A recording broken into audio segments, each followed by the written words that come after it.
Happy Tuesday, 4th grade.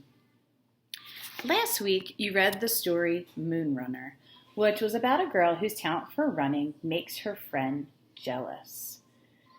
The vocabulary in the story helps you to better understand the characters and question how they are feeling. We're going to backtrack a little bit and take a closer look at the vocabulary. On the lesson plans for this week, we posted the vocabulary context cards. While I'm reading through the context cards, I would like for you to look at them and read silently as I read them aloud. Okay? So there are 10 vocabulary words for this week. The first word is gigantic. Just one good play can make a gigantic or very large difference in a game. And you can see there a girl kicking a soccer ball. So a gigantic or very large difference in a game. What do we think that word means, gigantic? Number 2, miniature. Some people call miniature golf a sport even though the course is small. Number 3, especially. This girl is especially proud that she won because she got a slow start. Number 4, lapped. And my friends who swim know this word, lapped. After the winning race, these kids rested as the water lapped gently at their legs.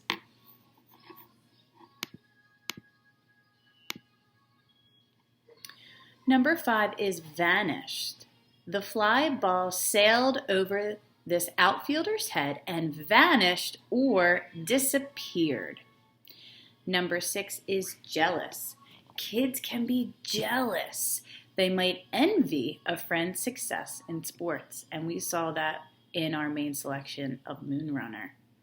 Number 7 is haze. The soccer game was canceled because of this foggy haze that filled the air. Number 8 is lure. The best pitchers can lure or tempt a hitter to swing at the next pitch. Number 9 is deliberately. On most rally teams, the best runner goes last deliberately or on purpose. And I want you to think, why might somebody deliberately go at the end, okay, on a relay team? And number 10 is crisp. This sharp, crisp image is a good one for a team scrapbook.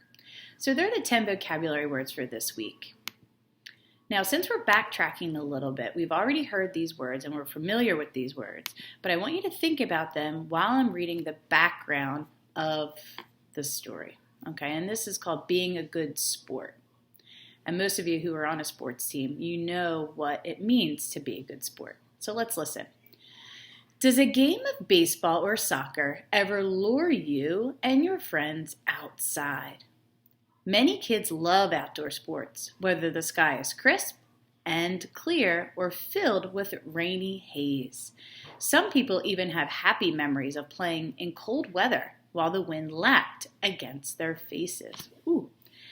Games give everyone a chance to compete and have fun. But what happens when you face good friends in a contest? Do you deliberately keep from doing your best, or do you try especially hard to win? Many friendships have vanished because of jealous feelings. A contest can be miniature or gigantic in its importance. How would you try to be a good sport? And looking at the picture for this background paragraphs, we have some friends who are high-fiving each other after it looks like a soccer game. So being a good sport, which means to cheer each other on, be there for each other, and we read about that with our story in Moonrunner. So the question is, do you work really hard and beat your friend and be the best that you can be, or do you kind of hang back so that way your friend can win and your friend feels happy about that? So that was the argument that our friend from Moonrunner had. So I'm going to ask you, friends, a few questions, and I want you to answer 4 of these questions in your Google Doc for this week. Okay, so the first question I'm going to ask is, describe a fun outdoor activity that will always lure you out of your house. So we learned that the word lure is to drag or pull you out of your house. Describe a fun outdoor activity that will always lure you out of your house. I know for us at our house, my daughter Anna, she loves the swing, so that lures her outside all the time. Or riding her new bike, which she just got. That lures her outside. Number 2, what is your favorite thing to do on a crisp fall day? Explain. What is your favorite thing to do on a crisp fall day? Number 3, if the sky is filled with haze, how might it affect drivers? Might be tricky for drivers to be driving around. Number 4, if water lapped against you, would you expect it to hurt? Explain. If water lapped against you, would you expect it to hurt? Explain. Number 5, would you be surprised if someone deliberately tried to win a game or a race? Would you be surprised if someone deliberately tried to win a game or a race? Explain. Number 6, in which subject at school are you especially good?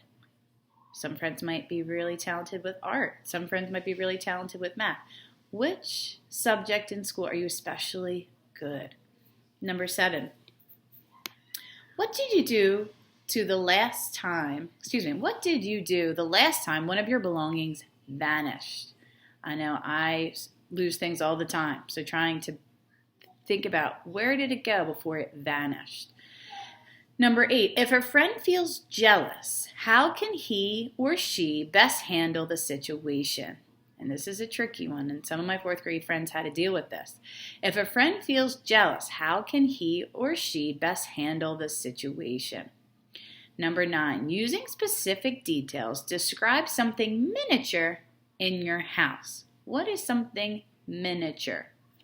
Okay, that's a fun one. And number 10, if I told you that the rhinoceros at the zoo was big, but the elephant was gigantic, which animal would be larger? This is a good one. If I told you that the rhinoceros at the zoo was big, but the elephant was gigantic, which animal was larger?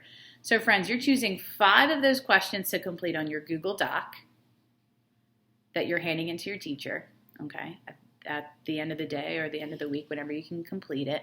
And I want you to answer 5 of those questions, okay? Now, after going through the vocabulary words, there are 10 there, and the context cards are on the lesson plans for you. You're going to be completing a seesaw activity that goes along with the vocabulary words, and you are really going to enjoy it. I think you will. So thank you, friends. Keep up the great work, and I hope to see everyone really soon. Have a great day.